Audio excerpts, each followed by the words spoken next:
مدینے پاک میں حضور کریم صلی اللہ تعالی علیہ وسلم تشریف فرمائے. آپ نے ایک لشکر تیار فرمایا، ایک فوج تیار فرمائی، ایک قافلہ تیار فرمایا اور اس کو جنگ کے لیے روانہ کر دیا، جہاد کے لیے روانہ کر دیا. خدا کی قسم وہ کتنا مقدروں والا لشکر ہوگا جس کو روانہ کرنے والے خود کالی کملی والے ہیں.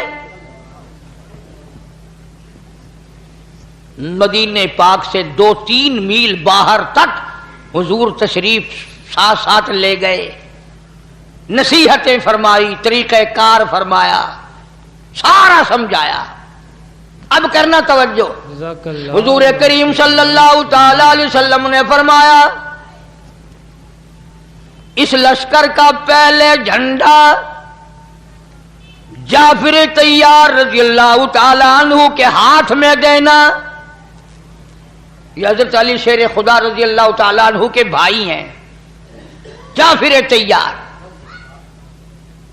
فرمایا پہلے جھنڈا جعفر طیار کو دینا اور پھر جھنڈا عبداللہ بن روا کو دینا اور پھر جھنڈا اسامہ بن زید رضی اللہ تعالیٰ عنہ کو دینا. یاد کر لو یہ بات. سرکار دو عالم صلی اللہ علیہ وسلم نے فرمایا جنگ کے لیے جاؤ، 3 میل مدینے پاک سے باہر نصیحتیں کرتے کرتے ساتھ تشریف لائے. فرمایا پہلے جھنڈا دینا جعفر طیار کو، پھر جھنڈا دینا عبداللہ بن روا کو، پھر جھنڈا دینا اسامہ بن زید رضی اللہ تعالیٰ عنہم کو.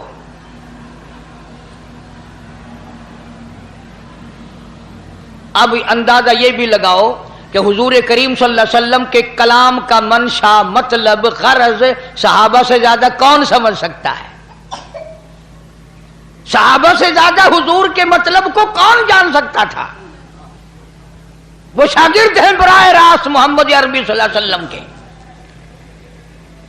صحابہ سمجھ گئے کہ پہلے جھنڈا جعفر طیار کو ملے گا، وہ شہید ہو جائے گا، پھر جھنڈا عبداللہ بن روا کو ملے گا، وہ بھی شہید ہوگا اس جنگ میں، پھر جھنڈا اسامہ بن زید کو ملے گا اور وہ بچ جائے گا. یعنی آپ کے کلام میں سے جو تبدیلی آئی کہ پہلا فلاں، پھر دوسرا، پھر تیسرا، صحابہ نے صاف صاف مطلب سمجھ لیا کہ یہ دونوں صحابی اس جنگ میں شہید ہوں گے.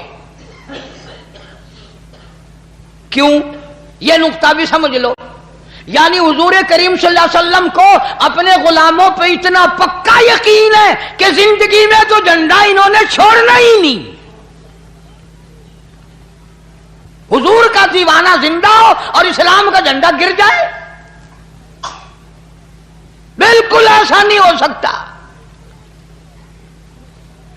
اسی لیے تو فرمایا پھر اس کو دینا، پھر اس کو دینا، پھر اس کو دینا. اب عبداللہ بن روا رضی اللہ تعالی عنہ اچھی طرح سے سمجھ گئے کہ میرا نام بیچ میں ہے اور یہ میرے لیے آخری جنگ ہے، میں واپس نہیں آؤں گا.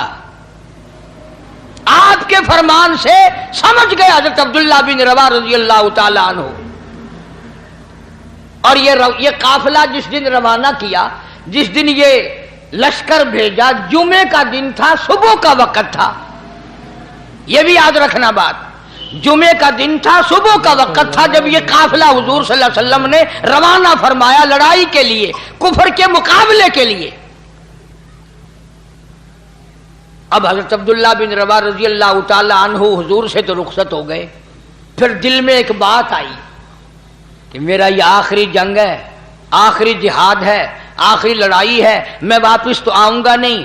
جمعے کا دن ہے، جمعے کا دن ہے، سواری میری بڑی تیز ہے، کیوں نہ میں اپنا آخری جمعہ حضور کے پیچھے پڑھ کے جاؤں، دیدار بھی کروں، جمعہ بھی پڑھوں، اور پھر میں اپنی سواری کو دوڑا کر قافلے کو آ کے مل جاؤں گا.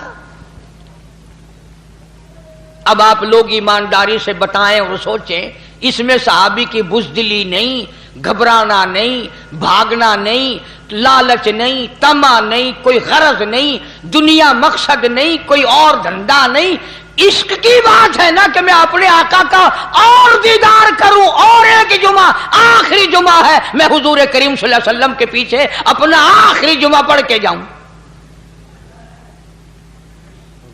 اگر کسی طریقے سے ہم میں سے کسی کو پتہ چل جائے کہ میری موت ہفتے کو آنی ہے تو پتہ ہے جمعہ کوشش کریں گے جمعہ مکے میں جا کے پڑھنے کی کہ آخری ہفتے کو تو انشاءاللہ روانہ ہو ہی جانا ہے، پھر جمعہ بھی کعبے میں ہونا چاہیے.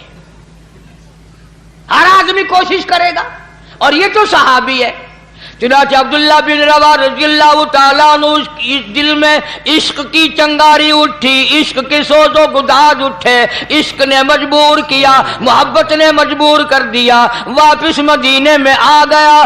اس لیے میں اپنا آخری جمعہ محمد کریم صلی اللہ علیہ وسلم کے پیچھے پڑھ کے جاؤں، ایک مرتبہ اپنے آقا کا محبوب کا اور دیدار کرتا جاؤں. مدینے میں آ گیا، گھر نہیں گیا،